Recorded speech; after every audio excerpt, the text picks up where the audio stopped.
नमस्कार मित्रों, welcome to my channel GPSC साथी। आप सर्वेનું हार्दिक स्वागत है। First of all best of luck आपने આવનારી તમામ સ્પર્ધાત્મક પરીક્ષાઓ માટે। આ વિડીયોઝમાં આપણે વાત કરવાની છે ફેબ્રુઆરી મંથના ઇમ્પોર્ટન્સ કરંટ અફેર્સની, એટલે કે મંત્રાલયો અને એના કેટલાક ઇનિશિયેટિવ્સ છે અથવા તો યોજનાઓ છે જે ચર્ચામાં હતી એની વાત કરીશું। આના પહેલાં ઓલરેડી મેં એપોઇન્ટમેન્ટ, કોન્ફરન્સ અને મિલિટરી એક્સરસાઇઝનો વિડીયો અપલોડ કરી દીધો છે।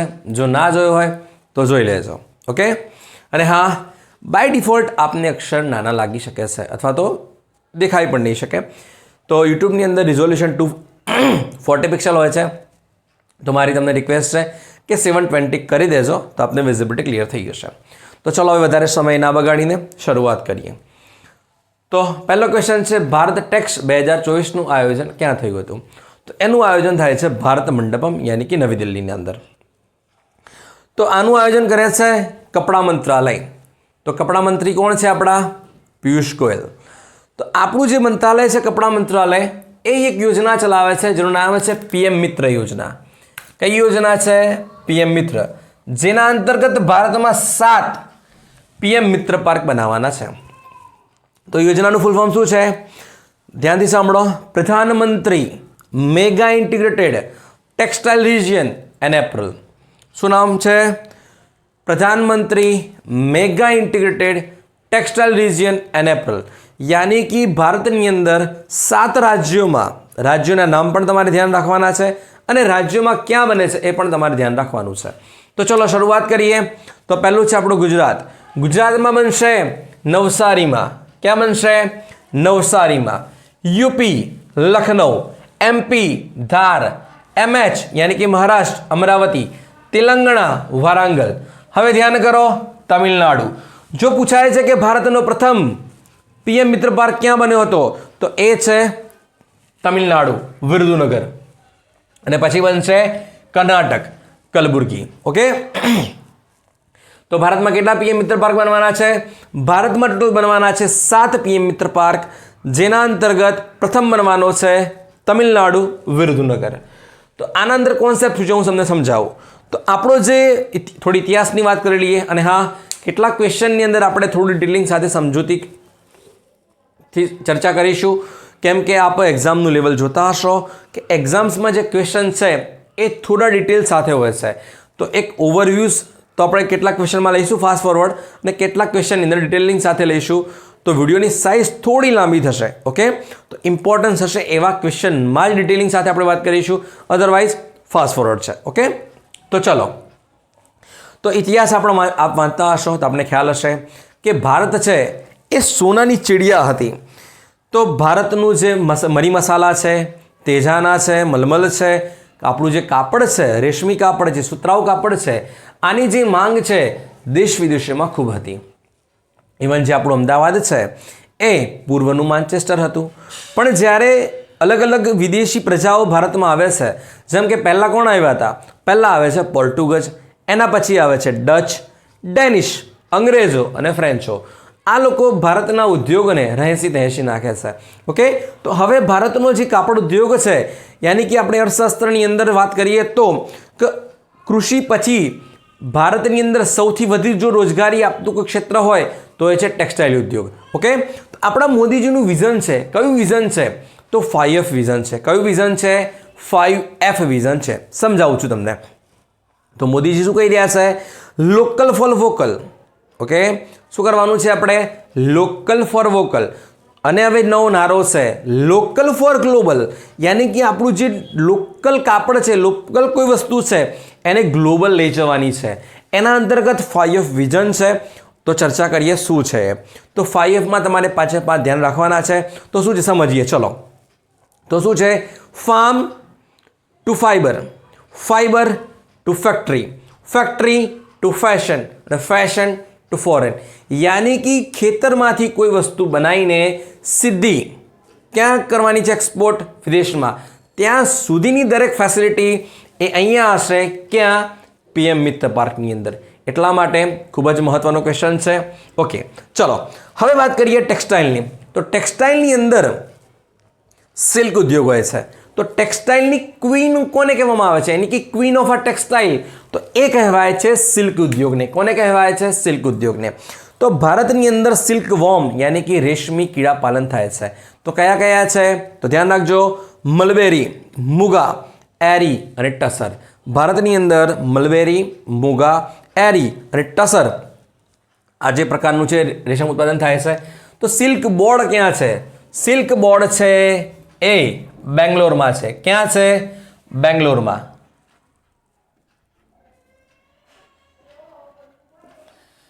પછી વાત કરીએ કોટન.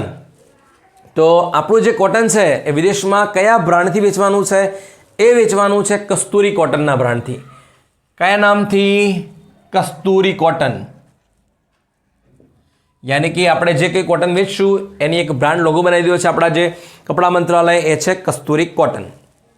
ચલો હવે વાત કરીએ વર્લ્ડ વેટલેન્ડ ડે 2 ફેબ્રુઆરી. જનરલી હું ડેઝ ક્લિયર નથી કરતો, મતલબ કે કવર નથી કરાવતો. કેમ? આપ જાણતા હશો કે વર્ષના અંદર 365 દિવસ છે, તો 365 ડેઝ થઈ ગયા. એમાં પણ તમે નેશનલ ગણી લો અને ઇન્ટરનેશનલ ગણી લો.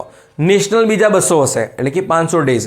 એના કરતાં બેટર એટલું જ છે કે આપ બંધારણના અનુચ્છેદ કરી લો, એ આપણને કામ લાગશે. ડેઝમાં પણ કેવું હોય છે કે નંબર પણ યાદ રાખવો પડશે. જેમ કે હમણાં 10મો યોગા ડે આવશે, ક્યાં આયોજન થાય છે, શું થીમ છે. તો 1 માર્ક્સનું એ કરવા કરતાં જનરલી 2 થી 3 માર્ક્સના ક્વેશ્ચન આવતા હોય છે ડેઝમાંથી. તો બેટર છે કે એકવાર અનુચ્છેદને બધું કરી લઈએ અને પછી જો આપને શક્ય લાગે, ટાઈમ હોય તો કરી શકો છો.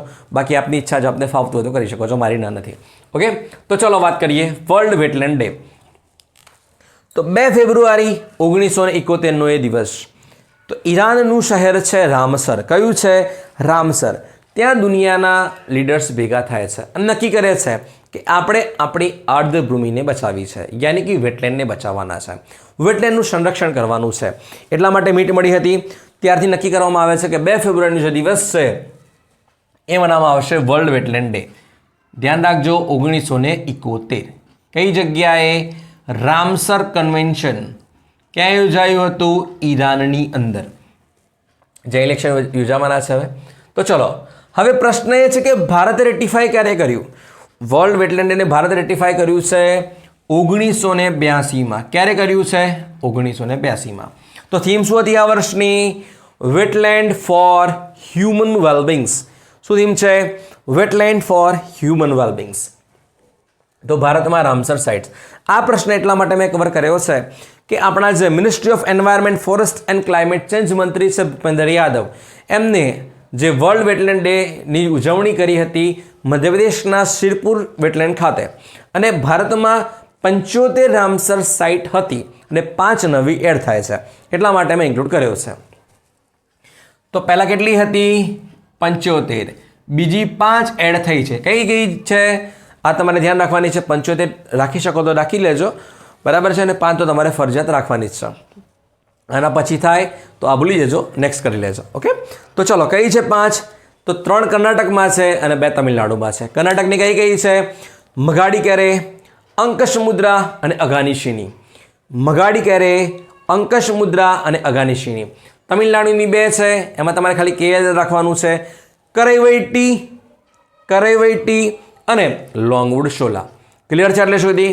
ચલો હવે વાત કરીએ કેબિનેટ મંજૂર IBCA. ખૂબ જ મહત્વનો ક્વેશ્ચન છે. આમાં પણ થોડું બેકગ્રાઉન્ડ સમજવું પડશે. તમને ફૂલ ફોર્મ પણ પૂછાઈ શકે છે કે તાજેતરમાં ચર્ચામાં રહેલ IBCA શું છે? IBCA યાની કે ઇન્ટરનેશનલ બિગ કેટ અલાયન્સ, યાની કે દુનિયાની અંદર જેટલા દેશોમાં મોટી બિલાડીઓની પ્રજાતિવાળા જાનવર મળે છે એને કહેવામાં આવે છે બિગ કેટ. તો કેટલા દેશો છે? 90+ કન્ટ્રીઝ છે. આ લોકોને આપણે એક સાથે લાવવાના છે મંચ પર. ઓકે, તો આ સમજતા પહેલાં શું સમજવું પડશે? તો પ્રોજેક્ટ ટાઈગર. તો 1 એપ્રિલ 1973નો એ દિવસ કે જ્યારે શરૂ કરવામાં આવે છે પ્રોજેક્ટ ટાઈગર. તો ગયા વર્ષે પ્રોજેક્ટ ટાઈગરને 50 વર્ષ પતી ગયા હતા. તો આના ઉપલક્ષની અંદર ભારત સરકારે પ્રસ્તાવ રજૂ કરે છે કે આપણે શું શરૂ કરવાનું છે? IBCA. ઓકે, તો કેટલાય વર્ષોથી તમે ધ્યાન કરો કે ભારત વિશ્વની અંદર જે કહે છે એ વિશ્વ માને છે, વિશ્વ ધ્યાનથી સાંભળે છે ભારતનું કીધું. હું આપ કેમ કહી રહ્યો છું? ચલો હું તમને લિસ્ટ આપું.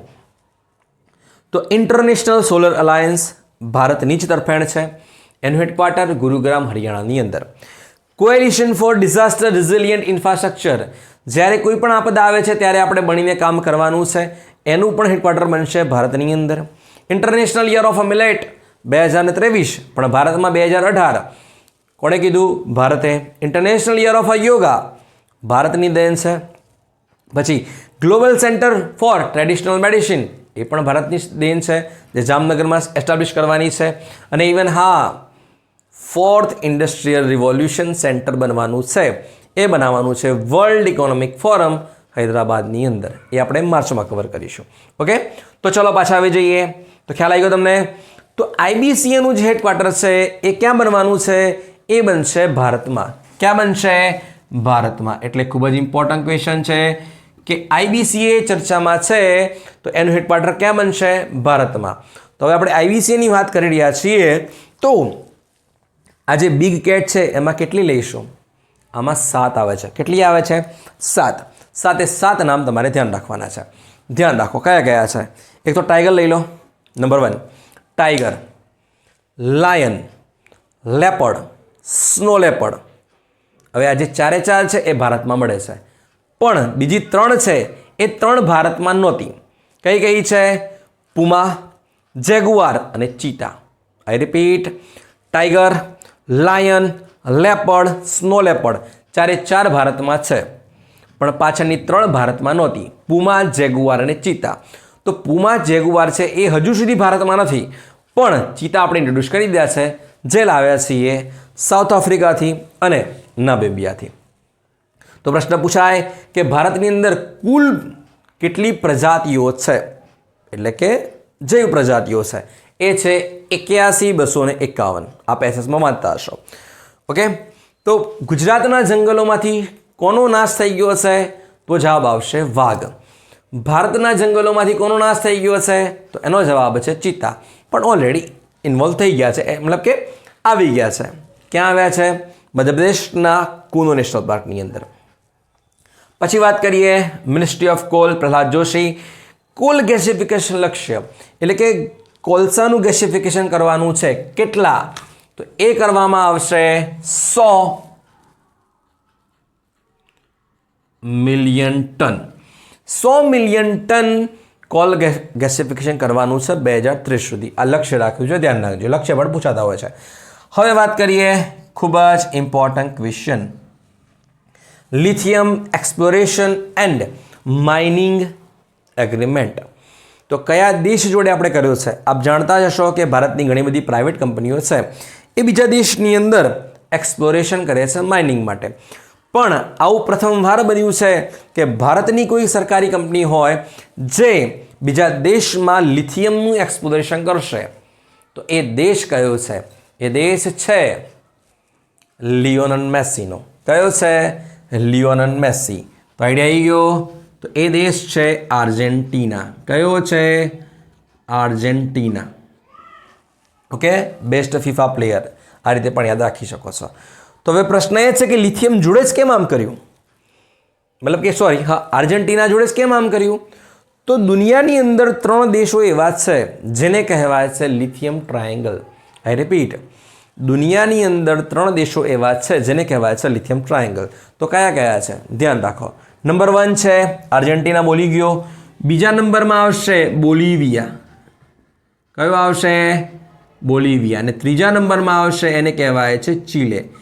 ઓકે, તો દુનિયાની અંદર લિથિયમ ટ્રાયેંગલ કન્ટ્રીઝ કેટલા છે? 3 છે. આર્જેન્ટિના, બોલિવિયા અને ચીલે. એમાં જે આર્જેન્ટિના છે એમાં દુનિયાના 3જા નંબરના રિઝર્વ છે જેનું એક્સપ્લોરેશન કરશું ભારત, એને કે આપણે કરીશું. ઓકે, ક્લિયર છે એટલે સુધી? ચલો હવે વાત કરી લઈએ કેટલાક કેમ્પેન્સ છે. ઓકે, જનહિતમાં જારી કેમ્પેન્સ છે કેટલાક 2-3 જેવા, એની વાત કરી લઈએ. તો પહેલું છે હ્યુમન પેપિલોમા વાયરસ. મહિલાઓની અંદર થતું બીજા નંબરનું જે કેન્સર છે એને કહેવાય છે હ્યુમન પેપિલોમા વાયરસ, યાની કે સર્વાઇકલ કેન્સર. ઓકે, તો કેમ ચર્ચામાં છે? કેમ કે હમણાં જ એક એવી રૂમર્સ અથવા તો માઇટ્સ જે બહાર હતી કે ભારત રોલ આઉટ કરવાનું છે વેક્સિન ડ્રાઈવ, પણ આપણા જે ministry of health and family વેલફેરે કીધું છે કે અત્યારે નહીં, કરવાના તો છીએ અમે પણ અત્યારે નથી કરી રહ્યા. આયોજન છે અમારું. ઓકે, તો શું કરવાનું છે? તો એક વેક્સિન છે જેનું નામ છે સર્વાવેક, જે બનાવે છે સિરમ ઇન્સ્ટિટ્યૂટ ઓફ ઇન્ડિયા, જે કંપની છે અધર પૂનાવાલાની.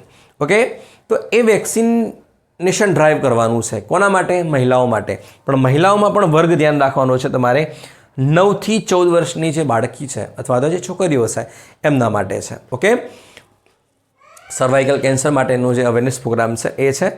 વેક્સિનેશન આપવામાં આવશે, બૂસ્ટર ડોઝ 2 ડોઝ આપવામાં આવશે. ઓકે, ચલો પછી વાત કરીએ નેશનલ ગ્રીન ટ્રિબ્યુનલ બેન આરો વોટર. તો એનજીટીએ કહી દીધું છે ministry of environment, forest and climate ચેન્જને કે તમે આરો વોટરને બેન કરી દો. ઓકે, તો હવે આપણે પીવાનું શું છે? પ્રશાંત છે ને, ગંગાનું પાણી પીવાનું છે? ના. ચલો ધ્યાન રાખો શું છે આ. તો નેશનલ ગ્રીન ટ્રિબ્યુનલે એવું કીધું છે કે એવું પાણી, ધ્યાનથી સાંભળજો, એવું પાણી કે જેના TDS યાની કે ટોટલ ડિઝોલ્વ સોલિડ્સ 500 મિલીગ્રામ કરતાં ઓછા હોય પર લિટર, યાની કે એવું પાણી કે જેના TDS 500 મિલીગ્રામ કરતાં ઓછા હોય પર લિટર, એ પાણી પીવાનું થતું નથી આરોનું, યાની કે રિવર્સ ઓસ્મોસિસનું પાણી. ઓકે, તો પીવાનું કયું? તો આપણને શું કહે છે? બ્યુરો ઓફ ઇન્ડિયન સ્ટાન્ડર્ડ્સ એ આપણને એવું કહે છે કે IS 16240:2023 પ્રિસ્ક્રાઇબની જે ક્વોલિટી છે એ પાણી તમારે પીવાનું છે. ઓકે, તો શેર કરી દેજો આપના મિત્ર વર્તુળમાં કે આ પાણી આપણે પીવાનું છે હવે. ઓકે, શક્ય હોય તો. ચલો હવે એવી જ એક બીજી ઇનિશિયેટિવ કેમ્પેઇન છે આપણા મિનિસ્ટ્રી ઓફ કમ્યુનિકેશનનું, જેના મંત્રી છે અશ્વિની વૈષ્ણવ. તો આપણી જે જનરેશનના જે મતલબ કે આપણી જે જનરેશનના જે લોકો છે એમને ખ્યાલ જ હોય છે કે ફ્રોડ શું હોય છે. પણ આપણા જે પેરેન્ટ્સ હોય છે, ગ્રામીણમાં જે કેટલાક ઓલ્ડેજ લોકો હોય છે જે મોબાઈલ છે ત્યારે સ્માર્ટફોન યુઝ કરતા હોય છે, તો ક્યારેક અવારનવાર એવા અનનોન ફોન પર આવી જાય છે. તો શું કહેવાનું છે લોકોને કે જ્યારે પણ તમારા ઉપર કોઈ અનનોન નંબરથી ફોન આવે અને તમને એવું કહે કે તમે આ નંબર ડાયલ કરો, કહેતા હોય છે ઘણીવાર ફ્રોડ બનતા હોય છે, તો તમને એવું કહે છે કે *401 અને હેઝ નંબર તમે ડાયલ કરો, તો કહેજો કે ના કરતા હો. ઓકે, અનનોન નંબરના ફોન આવે છે, આપણને સેવ ના હોય, આપણને એવું લાગે કોઈ રિલેટિવનું હશે અને આપણને કહી દે કે આ નંબર તમે ડાયલ કરો. Okay, so please maximum share કરો મેસેજને કે કયો નંબર ડાયલ નથી કરવાનો. કોણ કહે છે આપણને? કે ડિપાર્ટમેન્ટ ઓફ ટેલિકમ્યુનિકેશને ગાઈડલાઇન જારી કરી દીધી છે કે કોઈ પણ અનનોન નંબર ઉપરથી મેસેજ આવે છે તો આપણે *401 હેઝ નંબર ડાયલ કરવાનો નથી, કેમ કે એમાંથી શું થાય છે? સાયબર ફ્રોડ થાય છે. ઓકે, ચલો હવે વાત કરીએ અશ્વિની વૈષ્ણવ, જે આપણા ministry of electronics and IT મંત્રી પણ છે.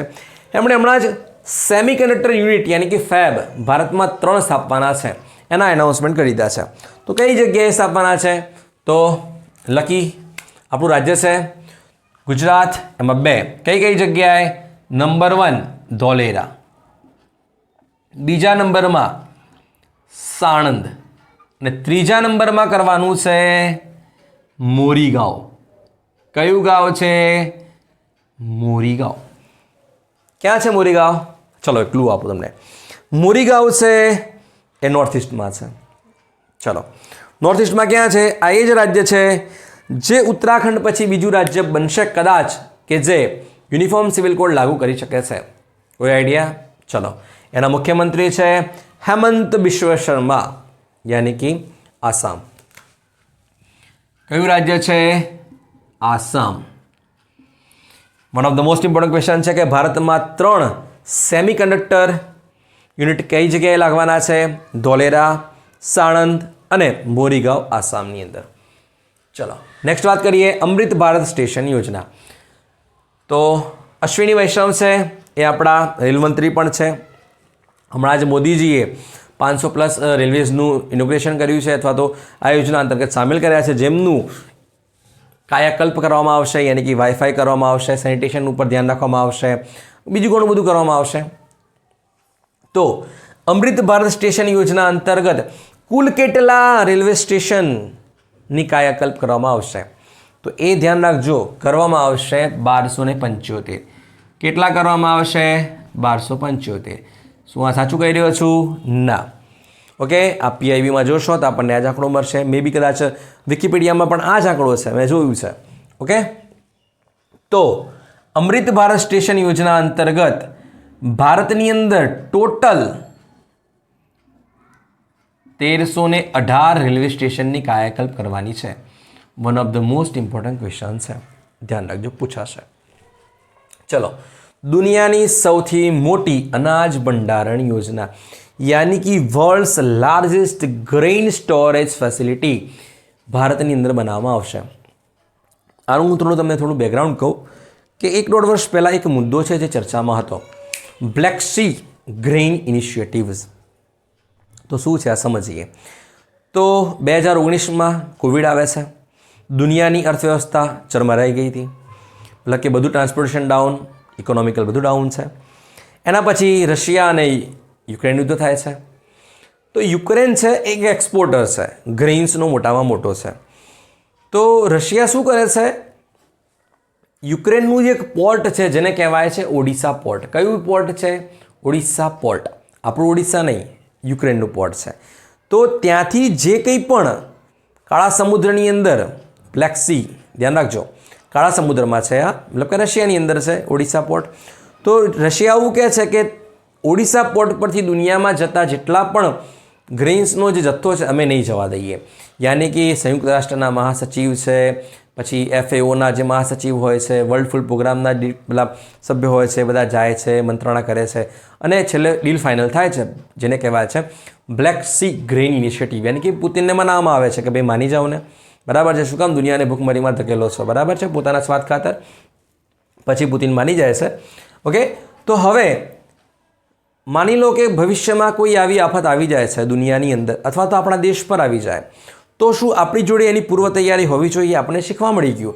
તો યસ, તો એના માટે જ આ છે કે દુનિયાની સૌથી મોટી અનાજ ભંડારણ યોજના, જેના અંતર્ગત 700 લાખ ટન અનાજની કેપેસિટી યાની કે સ્ટોરેજ કેપેસિટી ડેવલપ કરવાની છે 5 વર્ષની અંદર.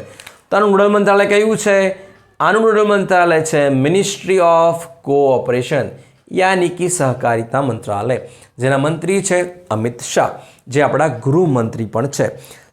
આપણું ગૃહ મંત્રાલય છે એ એક બીજું પ્રોગ્રામ ચલાવે છે જેનું નામ છે વાઇબ્રન્ટ વિલેજ પ્રોગ્રામ.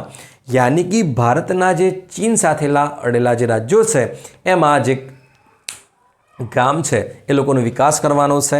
કેટલા ગામ છે? 2, 9, 6 અને 7, યાની કે 2967 ગામોનો વિકાસ કરવાનો છે વાઇબ્રન્ટ વિલેજ પ્રોગ્રામ અંતર્ગત. તો કેટલા ગોડાઉન એસ્ટાબ્લિશ કરવાના છે? તો કરવાના છે 11 રાજ્યોમાં. કેટલા રાજ્યોમાં? 11 સ્ટેટ્સની અંદર 11 ગોડાઉન બનાવવાના છે. આંકડો ધ્યાન રાખજો, પૂછાવાની શક્યતા છે. ચલો, હવે વાત કરીએ ગ્રીન હાઇડ્રોજનની. આપ જાણતા હશો ગયા વર્ષે બજેટની અંદર national green hydrogen mission launch કર્યું હતું, જેના અંતર્ગત 2030 સુધીમાં દર વર્ષે 5 મિલિયન મેટ્રિક ટન ગ્રીન હાઇડ્રોજનનું ઉત્પાદન કરવાનું છે. ઓકે, તો હાઇડ્રોજન પરથી ક્વેશ્ચન આવવાની સંભાવના પૂરેપૂરી હોય છે. તો દેશનું પ્રથમ ગ્રીન હાઇડ્રોજન હબ ક્યાં બનાવવામાં છે? તો અહીંયા પોર્ટ લખી દેજો. એટલે કે એવું પોર્ટ કયું છે જે દેશનું પ્રથમ ગ્રીન હાઇડ્રોજન પોર્ટ બનશે? તો એ છે VO ચિદમ્બરનાર. કયું છે? VO ચિદમ્બરનાર, જે દેશનું પ્રથમ પોર્ટ બનશે જે ગ્રીન હાઇડ્રોજન હબ હશે. પછી વાત કરીએ સ્ટીલ ઇન્ડસ્ટ્રીનો પ્રથમ green hydrogen plant. Steel industry યાની કે સ્ટીલ મંત્રી કોણ છે? આપણા જ્યોતિરાદિત્ય સિંધિયા. તો સ્ટીલ ઇન્ડસ્ટ્રીનો પ્રથમ ગ્રીન હાઇડ્રોજન પ્લાન્ટ એસ્ટાબ્લિશ થઈ ગયો છે હિસારમાં. કઈ જગ્યાએ? હિસાર. હિસાર ક્યાં છે?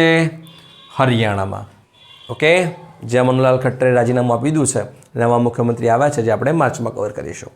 ચલો, હવે વાત કરીએ સ્ટીલ મંત્રી. ઓકે, જ્યોતિરાદિત્ય સિંધિયા. એમના જોડે બીજું મંત્રાલય છે જે છે મિનિસ્ટ્રી ઓફ સિવિલ એવિએશન. તો જે મિનિસ્ટ્રી ઓફ સિવિલ એવિએશન છે એની એક સમિટ યોજાય છે વિંગ્સ ઇન્ડિયા, જે યોજાય છે બેગમપેટ એરપોર્ટ. આના કરતાં મહત્ત્વની વાત નીચેની છે કે એક ઓર્ગેનાઇઝેશન ગણી લો અથવા તો સંસ્થાનું સ્થાપના કરવામાં આવી છે. કઈ સંસ્થા છે? CARO. કઈ છે? CARO ફૂલ ફોર્મ પણ તમારે ધ્યાન રાખવાનું છે. તો ફૂલ ફોર્મ શું છે? Civil aviation research organisation. તો હું તમને કહું કે દુનિયાની અંદર કેનેડામાં મોન્ટ્રિયાલ શહેર છે, તો ત્યાં એવિએશનને લગતી 3 ઇન્સ્ટિટ્યૂટ અથવા તો ઓર્ગેનાઇઝેશન છે. કઈ છે? International civil aviation organisation ICAO, international air transport association IATA અને એરપોર્ટ કાઉન્સિલ ઇન્ટરનેશનલ યાની કે ACI. આ ત્રણેયના હેડક્વાર્ટર્સ છે મોન્ટ્રિયાલની અંદર. તો એમાં મહત્ત્વની છે ICAO, international civil aviation organisations. તો ભારત સરકાર શું કહે છે કે આપણું જે એવિએશન સેક્ટર છે એમાં રિસર્ચ એન્ડ ઇનોવેશન માટે કોઈ સેન્ટર હોવું જોઈએ. એ બનાવવામાં આવે છે બેગમપેટ એરપોર્ટ પાસે. ક્યાં બનાવવામાં આવે છે? બેગમપેટ એરપોર્ટમાં છે. એટલા માટે મેં ઇન્ક્લુડ કર્યું છે. તો જે CARO છે, સિવિલ એવિએશન રિસર્ચ ઓર્ગેનાઇઝેશનની સ્થાપના ક્યાં થાય છે? બેગમપેટ એરપોર્ટ પાસે. તો બેગમપેટ એરપોર્ટ ક્યાં છે? એ છે હૈદરાબાદમાં. કઈ જગ્યાએ છે? હૈદરાબાદમાં. ઓકે, હવે વાત કરીએ મહત્ત્વની સમિટ અથવા તો સમિતિઓ જે ચર્ચામાં છે ફેબ્રુઆરી મંથની અંદર. તો પહેલી છે કે વિજય રાઘવન પેનલ રિપોર્ટ. તો વિજય રાઘવન છે એ આપણા પૂર્વ વૈજ્ઞાનિક સલાહકાર હતા, યાની કે પૂર્વ મુખ્ય વૈજ્ઞાનિક સલાહકાર હતા, એટલે કે પૂર્વ પ્રિન્સિપલ સાયન્ટિફિક એડવાઇઝર. તો અત્યારે કોણ છે? અજય સૂદ.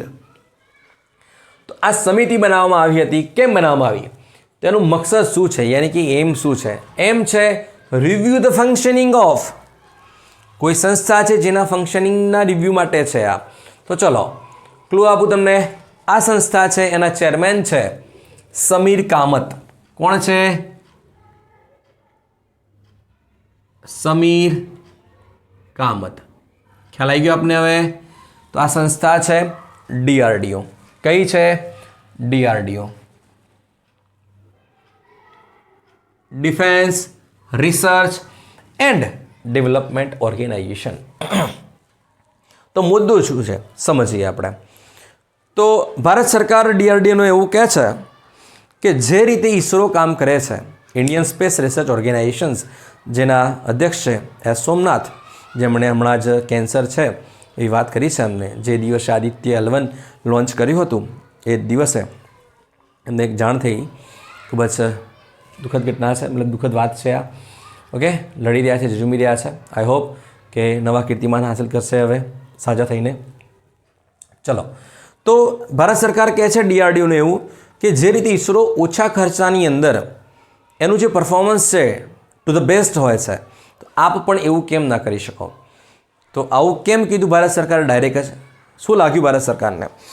તો જે CAG છે, ધ્યાનથી સાંભળજો, CAG, controller and auditor general of India, એનો રિપોર્ટ આવ્યો. એ રિપોર્ટની અંદર એવું કહે છે કે DRDOને જેટલા પણ પ્રોજેક્ટ આપ્યા હતા, એટલે કે 178, એમાં જે 67% પ્રોજેક્ટ છે એ ડિલે થયા હતા. ઓકે, મતલબ કે ટાઈમલાઈન કંઈ આપી હતી એના થોડું ડિલે થયું છે અને કોસ્ટ વધી ગઈ છે. જેમ કે પહેલાં કોસ્ટ કંઈક અલગ કીધી હોય અને પછી કોસ્ટ વધી જાય છે. એટલા માટે નો ડાઉટ DRDOનું કામ પણ ટુ ગુડ છે. પણ જ્યારે DRDO અને ISROની તુલના કરવામાં આવે તો ISRO છે તે વન ઓફ ધ બેસ્ટ છે. એટલે આપણે જે DRDO છે એને પણ ISROના સમતુલ્ય કરવાનું છે. ઓકે, તો કેમ કરવાનું છે? આપણું જે રક્ષા મંત્રાલય છે એ એમ કહે છે કે અમે તો ટાર્ગેટ સેટ કર્યું છે કે આપણું જે ડિફેન્સ એક્સપોર્ટ હોવું જોઈએ એ 50,000 કરોડ હોવું જોઈએ. કેટલું હોવું જોઈએ? 50,000 કરોડ હોવું જોઈએ. અને એના માટે તો અમે ડિફેન્સ કોરિડોર પણ બનાવીએ છીએ ભારતની અંદર. કઈ કઈ જગ્યાએ? UP અને તમિલનાડુમાં. તો હવે તમારા ઉપર તો બધું વધારે છે DRDO ઉપર. તો તમે રિસર્ચની આખી વિંગ છો, તો તમારે તો કામ સારું છોડવું પડશે. ઓકે, તો ચલો હવે વાત કરીએ જે કે વિજય રાઘવન પેનલ છે એને રિકમાન્ડ કરી. તો શું રિકમાન્ડ કર્યું? તો જે રિકમાન્ડેશન યાની કે કમિટી બનાવી, બરાબર છે, કંઈ ત્રુટિ સામે આવી તો કંઈ સુઝાવ પણ આપશે. તો સુઝાવ આપ્યા છે. તો શું કહે છે? તમે DTC બનાવી દો. શું બનાવી દો? DTC, યાની કે ડિફેન્સ ટેકનોલોજી કાઉન્સિલ બનાવી દો. જેના પદેન અધ્યક્ષ હશે પ્રધાનમંત્રી અને રક્ષામંત્રી બંને હશે. ઓકે, તો તો એના વાઇસ પ્રેસિડેન્ટની નિમણૂક પણ તમે કરી દો. તો વાઇસ પ્રેસિડેન્ટમાં તમે કોણ રાખશો? એમાં તમે રાખો નેશનલ સિક્યુરિટી એડવાઇઝર યાની કે અજીત ડોવાલ. ઓકે, મતલબ અજીત ડોવાલે નથી રાખવાના, પણ જે NSA હોય જે સમયે નેશનલ સિક્યુરિટી એડવાઇઝર એને રાખો. તો અત્યારે અજીત ડોવાલ છે. ઓકે, આપ પણ જાણતા હશો. તો ચલો વાત કરીએ ઈસરોની હવે. ઓકે, ઈસરો માટે સ્પેસ માટે અલગ વિડીયો હું બનાવી દઈશ. પણ હું તમને એક ઘટના કહું જે કોસ્ટ કટિંગની વાત આવે છે. ગયા વર્ષે 2023ની અંદર આપ જાણતા હશો કે આપણે જે કીર્તિમાન હાંસલ કર્યો છે, દુનિયાનો પ્રથમ દેશ બન્યો છે ભારત, કે જેને ચંદ્રના દક્ષિણ ધ્રુવ પર સફળતાપૂર્વક લેન્ડિંગ કર્યું છે. ઓકે, તો થોડી મતલબ કે એક જોક્સ અપાર્ટ છે આમાં. ભારતે નક્કી કર્યું કે આપણે ચંદ્રયાન 3 કરવું છે. ઓકે, આપણો ટોટલ ખર્ચો હતો 680-700 કરોડ સમથિંગ હતો. તો ખબર પડી, એનાઉન્સમેન્ટ કર્યું કે અમે તો ચંદ્રના દક્ષિણ ધ્રુવ પર જવાના છીએ. તો પછી આપણો જે મિત્ર દેશ છે રશિયા, એને ખબર પડી ગઈ કે આપણા જે કારનામા છે દુનિયાની અંદર એના કારણે તો આપણે બહુ જ ખરાબ થઈ ગયા છે, હાલત ખરાબ થઈ ગઈ છે. તો ભારત જે રીતે દુનિયામાં નામ કરવા જઈ રહ્યું છે અથવા તો નવું કીર્તિમાન હાંસિલ કરવા જઈ રહ્યું છે, મતલબ કે નવી શોધ કરી છે કે ચંદ્રના દક્ષિણ ધ્રુવ પર જવાનું છે. ઉત્તર ધ્રુવ પર તો બધા ગઈ આવ્યા છે, તો દક્ષિણ ધ્રુવ પર જવાનું છે. તો રશિયા શું કહે છે? ઓન ધ સ્પોટ આપણે જઈ આવીએ અને આપણે કીર્તિમાન હાંસિલ કરી દઈએ. ઓકે, તો Russia on the spot launch કરે છે. શું લોન્ચ કરે છે? લુના 25. તો એનું જે કોસ્ટ છે એ આપણા ચંદ્રયાન 3 કરતાં આઈ થિંક 5 થી 6 ગણું હોય છે, 3000 કરોડ હોય છે. તો પણ સક્સેસફુલ નથી, ક્રેશ લેન્ડિંગ પણ નથી થયું. ઓકે, તો આપણે એ વાતનો ગર્વ લેવો જોઈએ ઈસરો ઉપર કે ઈસરો એક એવી સંસ્થા છે જે ઓછા ખર્ચાની અંદર પણ જે પ્રોજેક્ટ છે એની જે પરફોર્મન્સ છે એ ખૂબ જ ધ બેસ્ટ હોય છે. ઓકે, તો ચલો વાત કરીએ હવે નેક્સ્ટ. જસ્ટિસ રંजना પ્રકાશ દેસાઈ સમિતિ. આપને ખ્યાલ જ હશે. તો બંધારણનો અનુચ્છેદ 44 અંતર્ગત આપણા દેશની અંદર જે રાજ્ય નીતિના માર્ગદર્શક સિદ્ધાંતો છે એના અંતર્ગત કહેવામાં આવ્યું છે કે દરેક રાજ્યએ પોતાના રાજ્યની અંદર સમાન દીવાની કાયદો લાગુ કરવાનો છે, yani કે યુનિફોર્મ સિવિલ લાગુ કરવાનો છે. એ દિશાની અંદર ઉત્તરાખંડ પહેલું રાજ્ય બન્યું જેને પોતાના રાજ્યમાં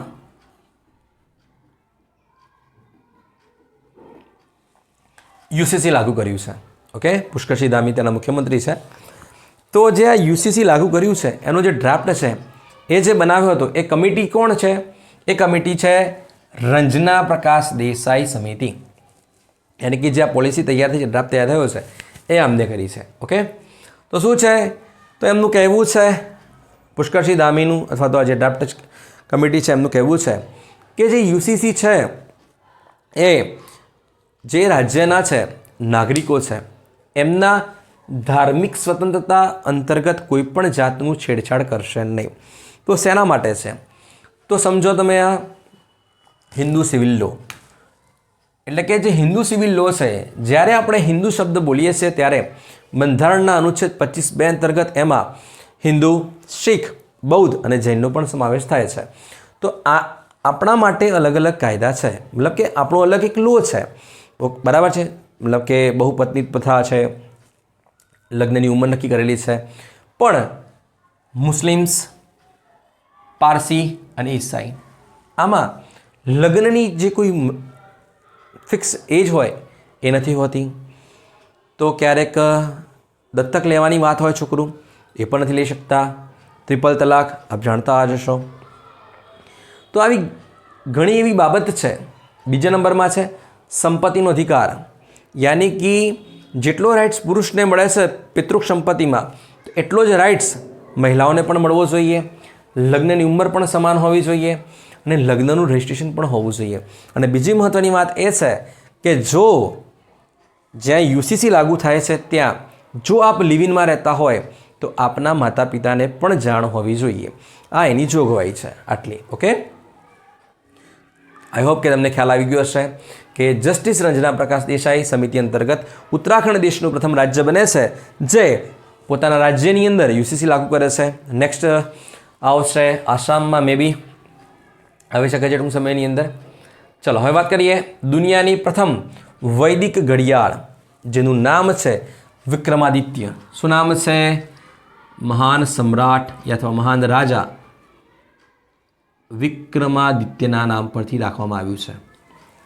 ઓકે, તો ક્યાં બની છે જેનું લોન્ચ આપણા પ્રધાનમંત્રી મોદીજીએ કર્યું છે એ છે જીવાજી વૈદ્યશાળા, જે ભારતની પ્રથમ વૈદ્યશાળા છે, જે 1729માં બનાવે છે રાજા જયસિંહ દ્વિતીય.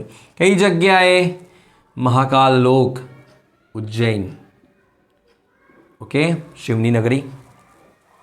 તો એવું કહેવાય છે કે 300 વર્ષ પહેલાં જે દુનિયાનો જે સમય છે એ ઉજ્જૈનથી જ નિર્ધારિત થતો હતો, યાની કે ઉજ્જૈનથી જ દુનિયાનો સમય મપાતો હતો. મતલબ તો હવે આનું જે ફંક્શનાલિટી છે એ શું છે? તો આ જે વૈદિક ઘડિયાળ છે એના અંતર્ગત આપણને શું શું જાણવા મળશે? Indian standard time. બીજા નંબરમાં Greenwich mean time. Greenwich mean time યાની કે ઇંગ્લેન્ડનું એક શહેર છે જેના ઉપરથી આંતરરાષ્ટ્રીય ટાઈમ નક્કી થતો હોય છે. પછી પંચાંગ અને મુહૂર્ત. તો ચલો, ઉજ્જૈન ક્ષિપ્રા નદીના કિનારે. ઉજ્જૈનમાંથી કઈ રેખા પસાર થાય છે? ઇક્વેટર, ટ્રોપિક ઓફ કેન્સર કે ટ્રોપિક ઓફ કેપ્રિકોન? એ પસાર થાય છે કર્કવૃત. કઈ પસાર થાય છે? કર્કવૃત, યાની કે ટ્રોપિક ઓફ કેન્સર. ચલો, પછી વાત કરીએ વૈતાંગી સંધિ. One of the most important question છે આ પણ. તો કયા દેશ સાથે જોડાયેલી છે વૈતાંગી સંધિ? તો 6 ફેબ્રુઆરીના રોજ એના 184 વર્ષ પૂરા થઈ ગયા છે. તો લાગુ ક્યારે થઈ હતી? 1840માં. શું છે હું તમને સમજાવું. તો એક ટ્રાઇબ્સ છે જેનું નામ છે માઉરી ટ્રાઇબ્સ. કઈ ટ્રાઇબ્સ છે? માઉરી. ધ્યાન રાખજો, પૂછાવાની શક્યતા છે માઉરી ટ્રાઇબ્સ. આઈ થિંક આપે થોડા મતલબ કે 1-1.5 મહિના પહેલાં જો રીલ્સ જોયા હોય તો આ એક મહિલા છે ન્યૂઝીલેન્ડની, one of the youngest MP છે. એમને એક ડાન્સ કર્યો હતો માઉરી કલ્ચરનો, જેનું નામ છે માઉરી હાકા ડાન્સ. શું નામ છે? માઉરી હાકા ડાન્સ. ઓકે, તો આનો આન્સર છે ન્યૂઝીલેન્ડ. તો વાત કંઈક એમ છે કે માઉરી લોકોનું કહેવું છે કે અમારી અને બ્રિટિશરો વચ્ચે 6 ફેબ્રુઆરી 1840ના રોજ સંધિ થઈ હતી અમારા સાંસ્કૃતિક અને જમીનના અધિકારો સંબંધી. પણ સમયાંતરે યુરોપિયન લોકો ન્યૂઝીલેન્ડમાં વધારે છે, યાની કે હવે માઉરીની જે વસ્તી છે, ત્યાંના જે ઇન્ડિજિનિયસ પીપલ છે એ લોકોની જે વસ્તી છે એ ઘટી રહી છે. મતલબ કે 15% જેવી છે અને યુરોપિયનની વધી રહી છે. તો જેની વસ્તી વધારે હશે એમના પ્રિફરમાં ત્યાંના કાયદાઓ વધારે હોય છે. દેખીતી રીતે છે આ. તો માવરી લોકોનું જે કહેવું છે કે આપણા દેશનું નામ એટલે કે ન્યૂઝીલેન્ડનું નામ અને ત્યાંના જે શહેરોનું નામ છે એ માવરી કલ્ચર અથવા તો માવરી સંસ્કૃતિ વખતે જે હતું એ કરી દેવું જોઈએ. ઓકે, થાય છે કે નહીં એ જોઈ લઈશું આપણે આગળ. તો ન્યૂઝીલેન્ડની વાત છે. પછી પ્રથમ યુરોપિયન દેશ જ્યાં UPI લોન્ચ થયું છે, યુનિફાઈડ પેમેન્ટ ઇન્ટરફેસ, જે બન્યું હતું 2016માં. કોણે બનાવ્યું? NPCI, national payment corporation of India. તો લોન્ચ થયું છે. આમ તો ઘણા બધા દેશોમાં લોન્ચ થયું છે. આપ જોયું હશે કે પ્રથમ છે સિંગાપોર છે, નેપાલ છે, ભૂતાન છે, અને હા, બાંગ્લાદેશમાં નથી ચાલતું, ધ્યાન રાખજો. મોરેશિયસ, શ્રીલંકામાં લાગુ થઈ ગયું છે. પણ જો પૂછાય કે યુરોપિયન દેશ, વર્ડ ઉપર ફોકસ કરો તમે, પ્રથમ યુરોપિયન દેશ કે જ્યાં UPI લોન્ચ થયું છે, ચલો ક્લુ આપવાનું તમને. આ એ જ દેશ છે કે જેના પ્રેસિડેન્ટ 75મા રિપબ્લિક ડે પર ભારત આવ્યા હતા. કોઈ આઈડિયા? ના. એમનું નામ છે ઇમેન્યુઅલ મેક્રોન. ક્લિયર છે એટલે સુધી? તો આ દેશ છે ફ્રાન્સ. કયો દેશ છે? ફ્રાન્સ. યાની કે પ્રથમ યુરોપિયન દેશ કે જ્યાં UPI લોન્ચ થયું છે તો એ ફ્રાન્સ છે. નેક્સ્ટ છે ભારતની પ્રથમ હાઇપર વેલોસિટી એક્સપાન્શન ટનલ ફેસિલિટીનું પરીક્ષણ અથવા એસ્ટાબ્લિશમેન્ટ થાય છે. એ થાય છે IIT કાનપુરમાં.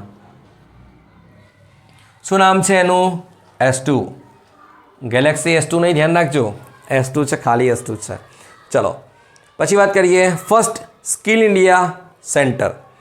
આપણા મંત્રી છે ministry of skill and entrepreneurs, doctor Dharmendra Pradhan, જે બિલોંગ કરે છે ઓડિશાથી. તો ઓડિશામાં જ એસ્ટાબ્લિશમેન્ટ કરશે. કઈ જગ્યાએ? એ કરે છે સંબલપુર.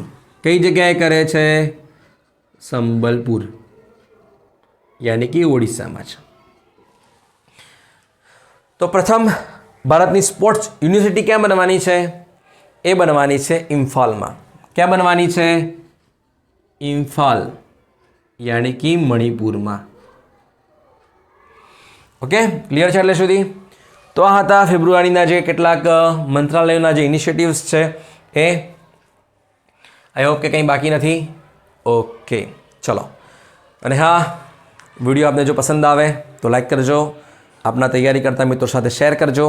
ચેનલને જો સબસ્ક્રાઈબ ના કરી હોય તો કરી દેજો, જેથી આપણને આવનારો જો હું વિડીયો મૂકું છું ઇમ્પોર્ટન્ટ કરંટ અફેર્સનો તો આપણે નોટિફિકેશન મળી રહે. ઓકે,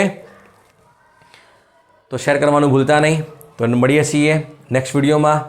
જય હિન્દ, જય ભારત.